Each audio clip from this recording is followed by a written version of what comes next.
Your AC blows cold for the first 5 minutes, then it just gives up. Sound familiar? Mechanics want $300 to tell you what I'm about to tell you for free. And the crazy part is, the fix takes 5 minutes and costs less than your coffee this morning. There's a reason they don't mention this one. It's too cheap, too easy, and it makes their diagnostic fee look like a joke. Stick around, because by the end of this video, you're going to know exactly why your AC feels weak, and how to get that ice-cold blast back without touching the compressor, without buying a new condenser, and without spending a single afternoon under your hood. Let's get into it. So here's the problem almost every driver deals with. You turn the AC on, it's freezing for a minute, then it slowly turns into lukewarm air blowing in your face during a hot commute. Most people assume it's low refrigerant, so they drive to the auto shop, pay for a recharge, and 2 weeks later, the same thing happens again. That's because low refrigerant is rarely the actual cause. It's the easy answer shops give you because it's a quick paid service. The real issue is almost always airflow, not refrigerant.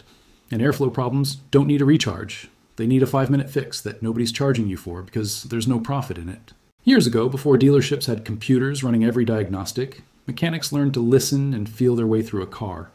My uncle used to run a small garage back in the day, and he told me something that stuck with me. He said the AC system is just moving air through a maze, and if one part of that maze gets blocked, the whole system chokes, no matter how much refrigerant you pump into it. Back then, drivers didn't have money to throw at every problem, so they learned to fix things with what they had. That knowledge kind of disappeared once cars got fancier and shops realized customers would rather pay for a recharge than spend 10 minutes learning what's actually wrong. This forgotten airflow trick was common knowledge in old repair manuals, but newer shops don't bring it up because it doesn't make them money. It's not their fault exactly, it's just how the business works. But that means you've been missing out on a fix that's honestly embarrassingly simple. All right, let's get into the actual fix, because this is where it gets good. The number one reason your AC airflow gets weak over time is a clogged cabin air filter. This is the filter that cleans the air coming into your car, and it sits usually behind your glove box. Most people don't even know it exists, and dealerships rarely mention it during regular service because replacing it yourself costs you about $15 to $25, while they'll charge you $60 to $80 labor included. Here's the key part most people miss. When that filter gets clogged with dust, pollen, and debris, your AC has to fight harder to push air through it. That means less cold air reaching your vents, even if your refrigerant levels are perfectly fine. So step 1, open your glove box, empty it out, and look for small tabs or a small door behind it. Every car is slightly different, so if you're not sure, a 30-second search for your car's make and model plus cabin filter location will show you exactly where it is. Step 2, pull the old filter out and look at it. If it's gray, brown, or packed with debris, that's your answer right there. A clean cabin filter is usually white or light colored. Step 3, grab a replacement filter. They're sold at any auto parts store for under $20, and slide the new one in facing the same direction as the old one. There's usually an arrow on the frame showing airflow direction, so pay attention to that, because putting it in backwards will actually make things worse. Now here's the part that ties everything together.